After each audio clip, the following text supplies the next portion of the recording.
ॐ भूर्भुवः स्वः तत्सवितुर्वरेण्यं भर्गो देवस्य धीमहि धियो यो नः प्रचोदयात्.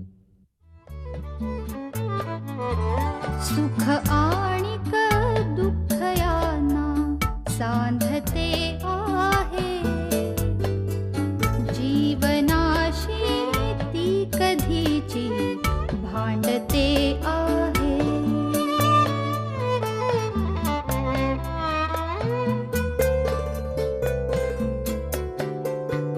दोन डोळ्यांनी मुक्याने बोलताना ती वेगळे काहीतरी बघ सांगते आहे.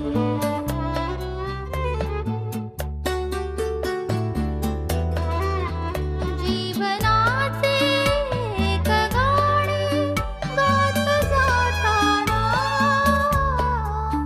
वेगळीशी चाल त्याची बांधते आहे. जीवनासाठी जणू ही अकस्मिता सुखाणिक दुःख वेडी अवंतिका.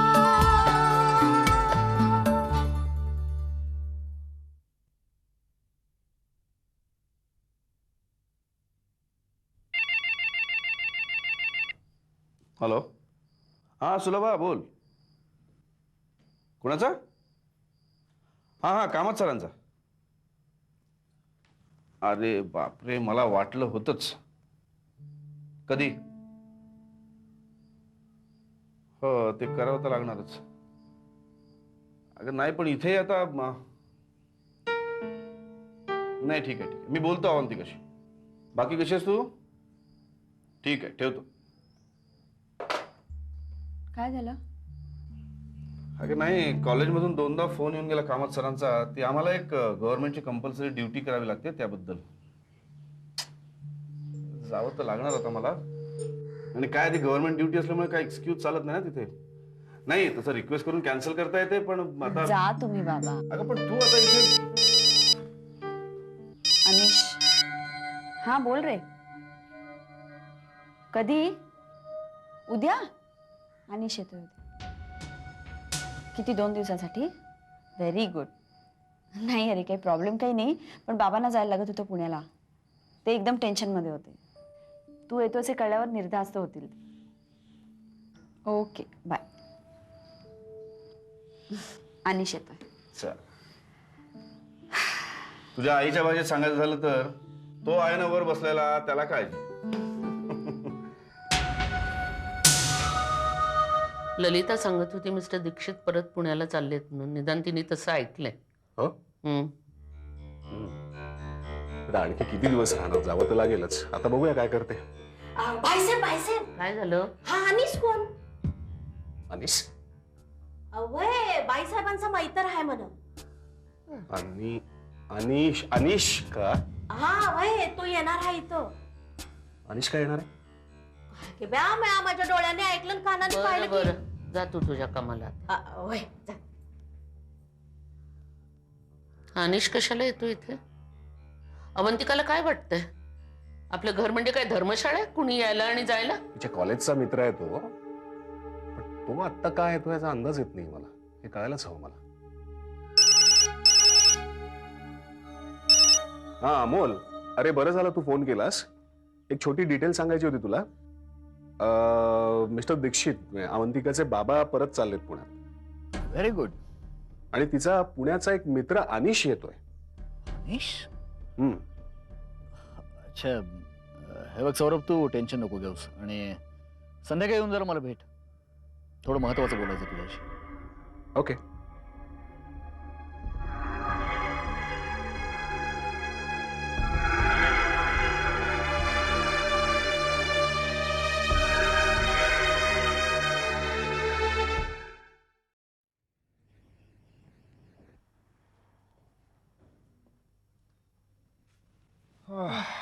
थँक्यू.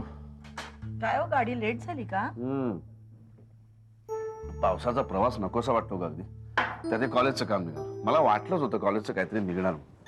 तुम्ही तरी निश्चिंत कुठं होता हो? आणि कॉलेजला काय माहिती होतं तुम्ही कुठच्या कामासाठी गेलायत ते? हो ना, धड सांगता सुद्धा येत नाही कोणाला. अरे हो, मी निघायच्या वेळी मला कळलं की अनिश तिथे येतोय म्हणून. हो, त्याचं काहीतरी काम आहे योगायोगाने कोल्हापुरात. त्याला मी फोन केला. म्हटलं अवंतिकाच्या कॉन्टॅक्टमध्ये राहा. तो तिच्या जवळच उतरणार आहे, तेव्हा काळजीचं काही कारण नाही. काळजीचं काही कारण नाही. कसं त्या अनिशला बघितलं ना की सौरभ चवताळतो. आपल्याला एखादी गोष्ट जी चांगली वाटते ना ती तेवढीच घातक ठरत असते. बरं, मी आठवतो, मला कॉलेजला जायचंय. चला मी चहा टाकते तुमच्यासाठी.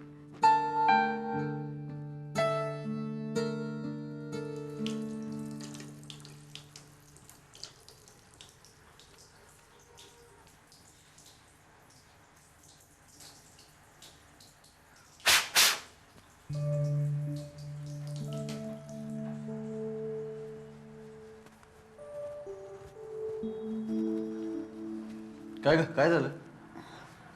काही नाही रे, तुला सांगावं की नाही याचाच विचार करत होते. अगं पण झालंय काय? स्वातीचा फोन होता. ती म्हणाली की मेन ब्रांचला चर्चा सुरू आहे. काही जणांची ट्रान्सफर होणार आहे आणि त्यात माझंही नाव आहे.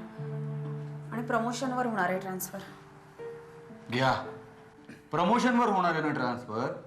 मग तुला काय एवढं टेन्शन आलंय? बरंच आहे की. अच्छा, म्हणजे समजा लांबच्या ब्रँचला ट्रान्सफर झाली तर म्हणून काळजी वाटते का तुला? अविनाश, ट्रान्सफर मुंबईला होणार आहे.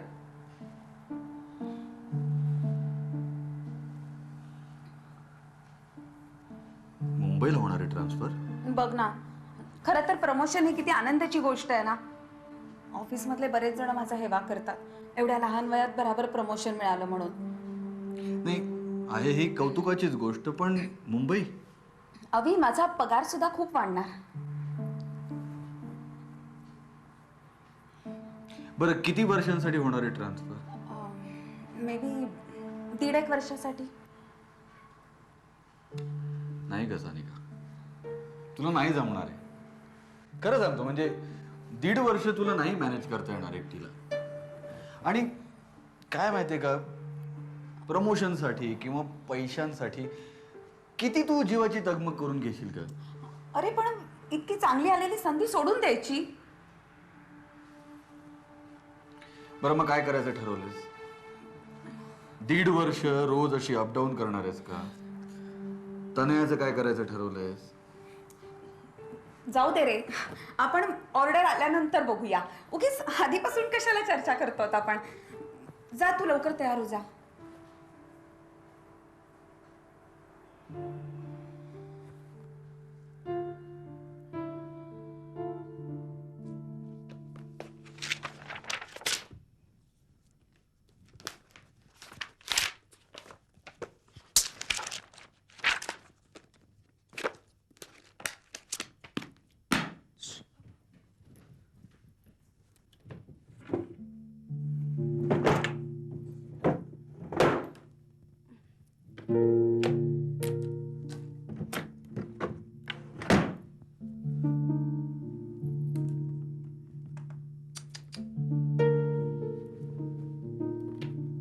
काय शोधतेस? काही नाही, माझे काही महत्वाचे पेपर्स इथे राहिले होते. जायचं नाही ऑफिसला? जाते ना, निघाले, साईटवर जाते. ॲश,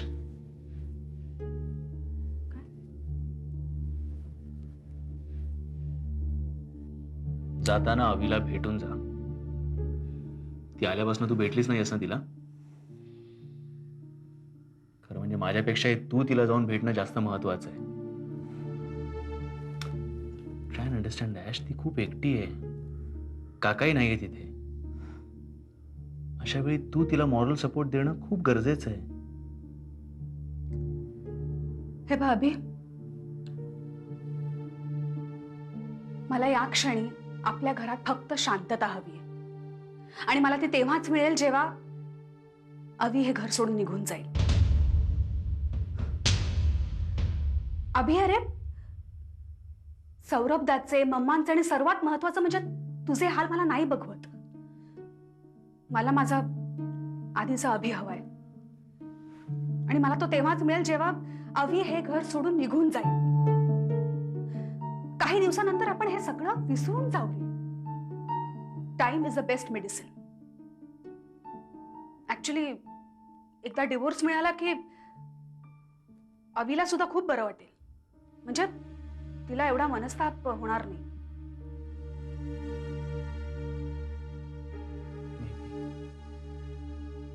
हे सगळं संपावं असं मलाही वाटतंय ॲश, पण तरी मला तिला एकटं पडू द्यायचं नाहीये. तिने माझ्याशी जे भावाचं नातं जोडलंय ते मला कायम अबाधित ठेवायचंय.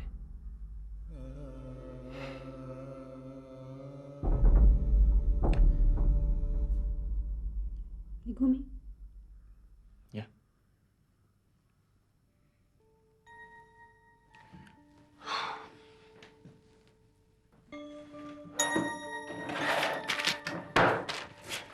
काय ते? काय नाही अरे, काही महत्वाचे पेपर्स मला ऑफिसमध्ये घेऊन जायचे होते. बाय. सी.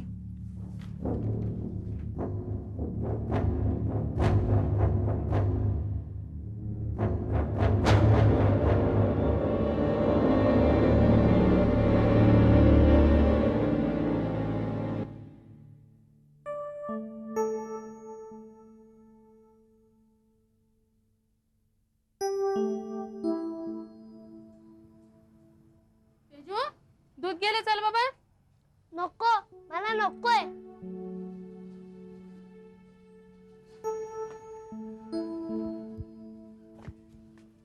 बिजू, इथे एकटा का उभा आहेस? शौनक आणि बिट्टू आतमध्ये त्यांचं काम करतायत, त्यांना जॉईन का होत नाहीयेस? ते माझ्याशी बोलत नाही, ते मला खेळायला सुद्धा देत नाही. ये इकडे बस. हे बघ तेजू, ते तुला का खेळायला घेत नाही, ते का तुझ्याशी बोलत नाहीस याचा तू विचार केलायस का? तू कसा वागलास त्यांच्याशी? तू त्यांना रडवलंस, दुखावलंस की नाही? तू एकदा त्यांच्याशी चांगलं वागून बघ ना, त्यांची मदत कर. म्हणजे बघ परत तुमची पहिल्यासारखी मैत्री होते की नाही ते. आणि तेजू, मी काय सांगते ते लक्ष देऊ नाही का? आपला शौनक दादा आहे की नाही, तर त्याला आपल्या सगळ्यांच्याच मदतीची खूप गरज आहे. आता तू आणि बिट्टू तुमची बरीचशी कामं तुम्ही तुमच्या हाताने करता, हो की नाही? पण मग शौनक दादा करू शकतो का? नाही शकत, हो की नाही? म्हणूनच मी आणि बाबा त्याची खूप काळजी घेतो. अरे याचा अर्थ असा आहे का की आम्हाला फक्त शौनक दादा आवडतो आणि तू अजिबात आवडत नाहीस? असं नाहीये. आमच्या दोघांनाही तुम्ही तिघं खूप आवडता. आमचं तुमच्यावर खूप खूप प्रेम आहे आणि म्हणूनच तू सुद्धा शौनक दादाची काळजी घेतली पाहिजेस, त्याला मदत केली पाहिजेस. पण आपण जर भांडणं केली ना फक्त, तर सगळ्यांचंच नुकसान होतं. त्यापेक्षा आपण सगळ्यांबरोबर मिळून मिसळून वागलो तर सगळेच जण खुश असतात, हो की नाही? आणि आपण दुसऱ्याला मदत केली की नाही की देव सुद्धा आपल्याला मदत करतो, माहितीये? आता जाणार शौनक आणि बिट्टूला सॉरी म्हणणार, त्यांच्याशी बोलणार. गुड बॉय, जा.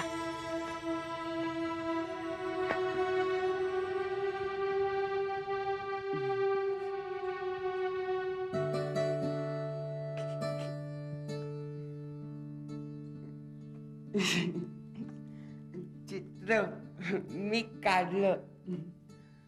काय करतोस तू? कापतोय. नीट कापा, लागेल नाही तर. नाही मला काप, हो. नीट काप. अरे हे काय झालं?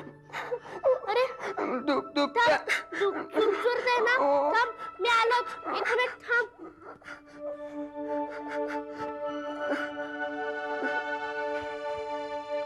काय रे तेजस, तू काय शोधतोयस? अरे हळद हवी आहे का?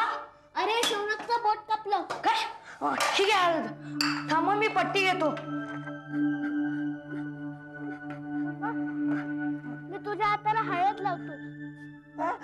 अरे अरे रडू नकोस.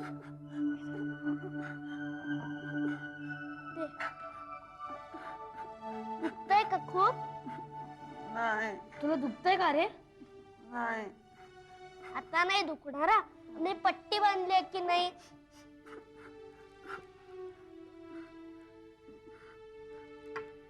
बिट्टू, शौनक, मला काहीतरी तुम्हाला सांगायचंय. मी आधी जसा वागलो ना त्याच्याबद्दल आय एम व्हेरी सॉरी. अरे जाऊ दे रे. आता मी पुन्हा असं कधीही वागणार नाही. Promise? Promise.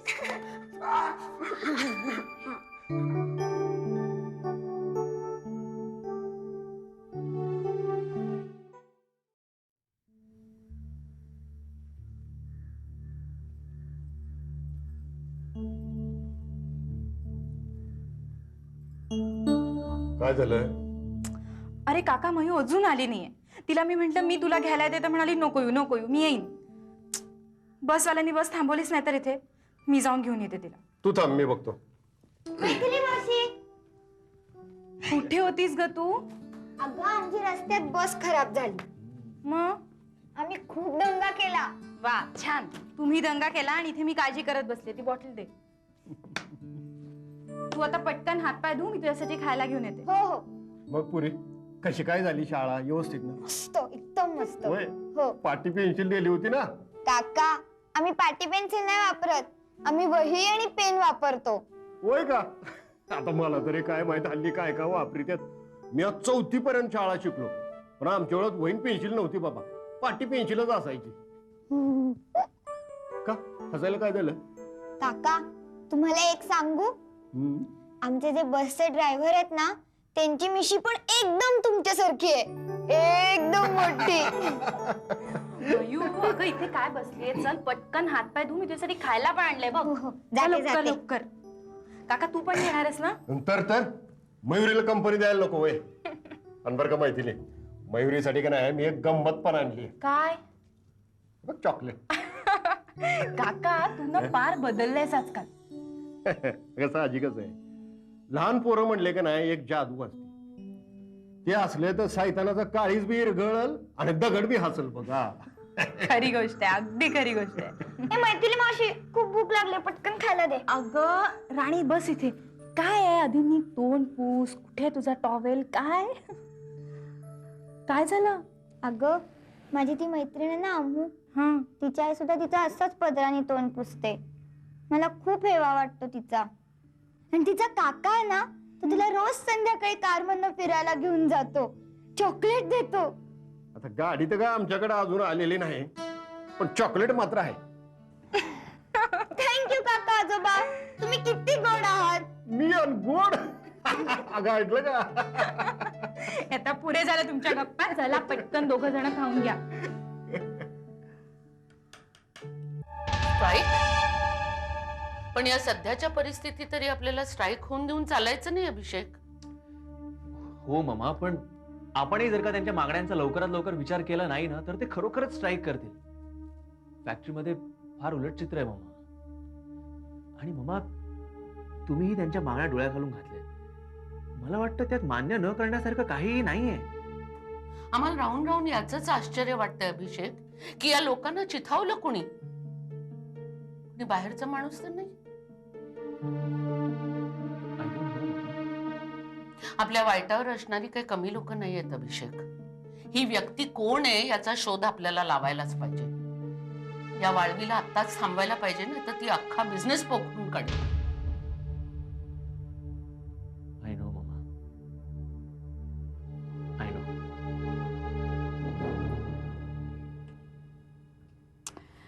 Anisha, I am so shocked. सगळी माणसं कशी खोटी निघाली रे, सगळी. ज्यांना ज्यांना आपण आपलं मानलं, अगदी आपलं म्हटलं, ती सुद्धा. काय झालं हवी? कोणाबद्दल बोलतेस तू? अनिश, मी एक गोष्ट आजपर्यंत कुणालाच सांगितली नाहीये, अगदी कुणालाच. तुला सांगते, पण प्रॉमिस मी की तू आशूला काही बोलणार नाहीस. प्रॉमिस. आशूला? म्हणजे? अनिश, आजकाल आशू पण माझ्याशी नीट वागत नाही, एकदम विचित्रपणे वागते. ते मला तर वाटतं ती त्यांना सामील झाली. काय सांगतेस तू? आधी माझा विश्वास बसत नव्हता, मला वाटलं ती नाटकच करते, पण एक दिवस मला तोंडावर म्हणाली सरळ सरळ की या घरातल्या प्रत्येक माणसाच्या प्रॉब्लेमचं मूळ तू आहेस म्हणून. काय? मामाने तिला इम्पॉर्टन्स देऊन, इंडिपेंडेंट काम देऊन तिला आपल्या बाजूला करून घेतलंय. आणि ती त्यांच्या बाजूला झाली. आय जस्ट कांट बिलीव्ह दिस. अनिश, पैसा आणि सत्ता या दोन गोष्टी भल्या भल्यानं विकत घेऊ शकतात. ती माझ्याकडे बघत सुद्धा नाही, हल्ली बोलत सुद्धा नाही. अरे कनूला सुद्धा हात लावू देत नाही मला. आशू माझी माझी एवढी जवळची मैत्रीण, अरे आशू माझ्याशी असं. शांत व्हावी.